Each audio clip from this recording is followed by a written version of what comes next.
Hey, this is Dean Soto with ProSulam, and this is the 3 things that you need to know about virtual assistant services.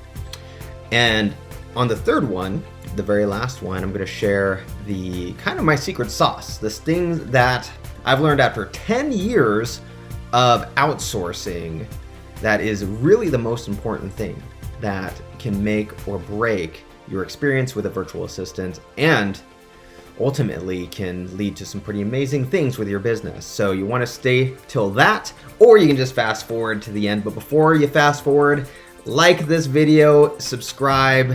It helps out a lot, and I'll get to do more of these. So, all right, so let's get into it. So, number 1, first thing you need to know about virtual assistant services is, why the heck are you outsourcing anyway? Why do you need a virtual assistant? What is the purpose of having a virtual assistant? And this might sound like a stupid question, but it honestly is not. When I first started outsourcing about 10 years ago, I had read Tim Ferriss's extremely famous book, 4-Hour Workweek, right? I think just about everybody in the world has read that. If you have not, go check it out. It's still valid. There are certain things that are still very, very valid in that book today, although I wouldn't follow a lot of the outsourcing advice. There's a lot of good productivity advice that's in there. But when I had read that book, I went out and I went to this website called Elance that I don't even think exists anymore. It's merged with Odesk and now it's called Upwork, which we'll talk about later in this video. And I was headstrong. I'm like, oh my gosh, he's talking about how I can pretty much go to India and find somebody who could do all my work that I was doing at my full-time job, and I can offload that and I don't have to work anymore. So I went to Elance and I hired my very first virtual assistant. That virtual assistant's name was Tazeen, Tazeen. I handed Tazeen an Excel spreadsheet that I wanted done, and I said, hey, Tazeen, can you go and research these things and then put them into the Excel spreadsheet? Well, Tazeen did that, and she did it very, very quickly. It was sort of what I wanted. It wasn't exactly what I wanted, but she did it quickly, and I modified it and did the things that I wanted to do with it. And then I had nothing else for her. I literally had nothing else for her to do. I didn't know what I wanted her to do, right? And so this is why it's important. So there's one is, maybe you don't know exactly what you want them to do. And then 2, sometimes, and I've seen this happen a lot, and it ends up being a very bad situation, is that you have them do something that you've never done before, right? And so that's why it's important to know why you're hiring in the first place. If you're going to have them do something you've never done before, chances are it's not going to work. And here's the reason why. A lot of the times something will come up that they don't know how to do it, and you literally don't know how to do it, and now you're at a standstill. And the last reason why for that, at least for knowing why what you need done, is sometimes you're going to need a certain type of virtual assistant service, okay? And that's going to lead me to point number 2. I almost did 3. I'm going to get into point number 2. Point number 2, or point number 2 that you need to know, item number 2, whatever you want to call it, are there different types of virtual assistant services, right? There are, in no particular order, there are shared, what I like to call shared or dedicated. They're kind of more of the same. They're business process outsourcing companies. So what happens is, especially with the shared ones, what will happen is you sign on with these companies, and typically you sign on with these companies, and they will give you a virtual assistant. And that virtual assistant is usually in some kind of cubicle with a bunch of other virtual assistants that are part of this big, huge team. Like literally in the Philippines and in India, they have these huge warehouses that just have people in cubicles all over the place. And they're dedicated virtual assistants, but they're not always dedicated virtual assistants. They might be shared virtual assistants, where you might have a team that is there if you need documents done or whatever. You might have Tazi one moment, you might have Fred the next moment, you might have George the next moment, or whatever. But they do provide that virtual assistant for you, right? I hear my kids over there. Are you gonna come? Are they gonna come in? No, I have it locked. All right, so that's one. Or they do have the dedicated virtual assistants who are dedicated to you, but they still work for that company in a cubicle generally, right? They don't always have to work in a cubicle. The pros of that is generally you're going to have a couple of different items of support. You're going to have the overarching company. You're going to have the overarching company that is providing support. So say that person leaves, or that person is sick, or that person is not able to do something. A lot of the times they're able to shuffle people around and help you, especially if you have a shared one. But even if you have a dedicated one, somebody's going to help you. That's great.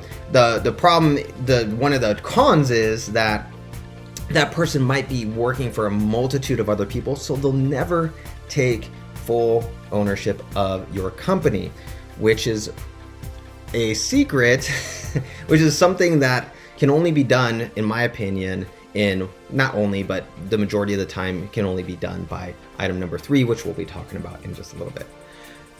So they'll never take full ownership of your company. Okay, because they work for this other company, and then on top of that, they're kind of working for other people as well. It's not always the case. You can have it to where they are fully dedicated to you, even with that one BPO, and you can have that somewhat of an ownership. But usually, if they're in a cubicle, it's not going to happen. If they're in their living room, if they're on a laptop, I've seen that happen for sure. Okay, so it's really just a different feel of an environment in that particular situation that allows for the ownership to happen or not happen. And it depends on, do you want them to take over a lot of your business and to do a lot of stuff? Maybe not. Not all business owners want that. All right, so that's one. We'll go through the other two that are available. One are job boards that are kind of what I call shared job boards. You have Upwork, you have VWorker, you have I think Hubstaff Talent does this. Anyway, definitely Upwork. That's kind of the big, huge gorilla is Upwork, right? And the reason why I say they're shared is that even if you got a virtual assistant full-time from that job board, you're paying Upwork a certain percentage. You cannot take that virtual assistant from Upwork without violating their terms of service. You can't take that virtual assistant from Upwork and have them necessarily come working for your company like that, right? You're going through their system, you're tracking time through their system, you're doing things like that, and Upwork has a big major play in that. Now, what that does is generally, yet again, because that person's going through Upwork, they don't really have that sense that they're working strictly with your company. Because think about it, you could cancel pretty much at any time. You could say, oh, okay, cool, I don't need you anymore, and terminate the contract or terminate whatever you're doing on Upwork, right? So they can't really, because a lot of the times they depend on that income. And so they're not going to have this sense of, yeah, I'm going to be working with this person forever, and it's going to be great. Yeah, it's just not going to happen, right?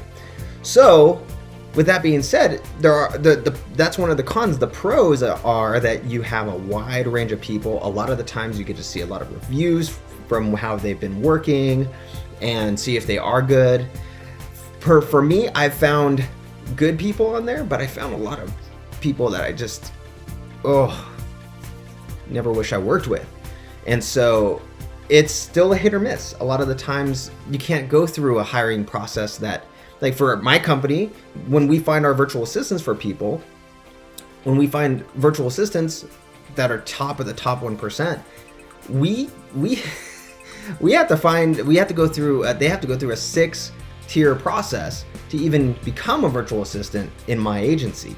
So there's no way I'm going to be able to do that off of Upwork, because there's forms to fill out, there's all this other stuff that they have to go through that it would actually go against Upwork's terms of service, right? So so one of the cons is that you're going to have you're going to have that non-ownership of the VA, but you're also going to have the pro of having a ton of VAs to choose from and a ton of reviews and things like that. And a pro is you can try them. If you like them, great, keep them. If not, then so that's another pro. So the last type of job board is what I call a dedicated job board. So for example, an example of this is onlinejobs.ph. Onlinejobs.ph, you pay to be on their job board a certain amount, and you go and you find a virtual assistant there, and you actually get their email address. You get to work with them and say basically that I will hire you personally, and onlinejobs.ph from then on actually has no say, no nothing at all. They introduce you guys. There's no, you can keep time with it, but it's not necessary. Or track time with their program, but it's not necessary. And you actually have a virtual assistant that is yours, that is dedicated to you. The plus of that, obviously, is that you have someone who could potentially run your entire business for you and love doing it, right? Is that going to happen with everyone? Absolutely not. It's very rare, and you have to have good hiring practices to do that. And that leads to that other point, is that in order to have a good person, you have to have good hiring practices in that particular job board, right? One of the other cons of that is that if someone gets hired and they're good, generally they're done. Right? You're not going to find them on that job board, or they're not going to want to work with you because they're dedicated to that person. Whereas with Upwork, they might be working for someone now, and then 2 months later be working for somebody else, and then they happen to work for you, and they're much more available, I guess you would say, which sucks for them, but it's good for you potentially. But I love onlinejobs.ph. Once I learned that, and I actually used onlinejobs.ph, I loved it. It's just, you have to have a good hiring process. If you don't, good luck. You'll be wasting 3 to 6 months with somebody who is not a right fit, and then you go try to find somebody else, you're wasting another 3 to 6 months who's not a good fit. I remember when I had my dropshipping business going strong, and the one girl that I hired, oh my gosh, I was like, oh, this is great. I trained her. I spent hours and hours training her. And then at the very end of like 3 weeks, she's like, thank you for spending so many hours training me, but this is not a good job for me. And now I just I probably wasted about 40 hours on that person in training them on it, because I didn't have the right systems. I didn't have the right hiring process at the time and everything like that. So that kind of sucked. But you live and learn. So number 3, this is the ultimate tip. All right. When it comes to any virtual assistant service, it doesn't matter where you find them. It doesn't matter if it's a BPO, that's where you're sharing somebody who's in a cubicle, or somebody who's dedicated, or from a job board. Okay. The biggest thing that you need to know, or to do, or to have when it comes to hiring a virtual assistant with any service whatsoever is know that systems is greater than any service or any skill set that the VA has. Systems documentation. It's not sexy. It doesn't sound fun, but it's true. There's a great book out there that you should go get, that you can actually go and get it for free on their website. It's called Work the System. If you go to workthesystem.com, cool guy, Sam Carpenter. I've talked to him on the phone. He's really, really awesome. But he has this great book that's called Work the System, and it's about how really the only way to scale a business, and if you're hiring a virtual assistant to build a business, to scale a business, to grow a business, and to potentially hire more virtual assistants, the only way you can do that is through systems and documentation. Systems documentation, right? Showing how to do something so then you can offload it and not have to do it again. Showing your VA how to do something, they document it, boom, boom, boom, boom, boom, and they can then take it and run with it. Or even better yet, they take it, you hire somebody else, and they train somebody else on how to do it. I don't train my staff anymore, right? I don't train my staff anymore. One of my clients over in Southern California runs a packing company. He doesn't train his staff anymore either, who literally are inside his warehouse because his VA had made working procedures for him with pictures and everything off of videos that he created and audios that he created with his iPhone, created step-by-step these procedures, and then handed them off to his senior workers over there. And all the senior workers have to do is say, oh, hey, new person, this is how you do this. Hey, new person, this is how you do this. Hey, new person, hey, take this. That's how you run that machine. That's how you run that machine. That's how you run that machine.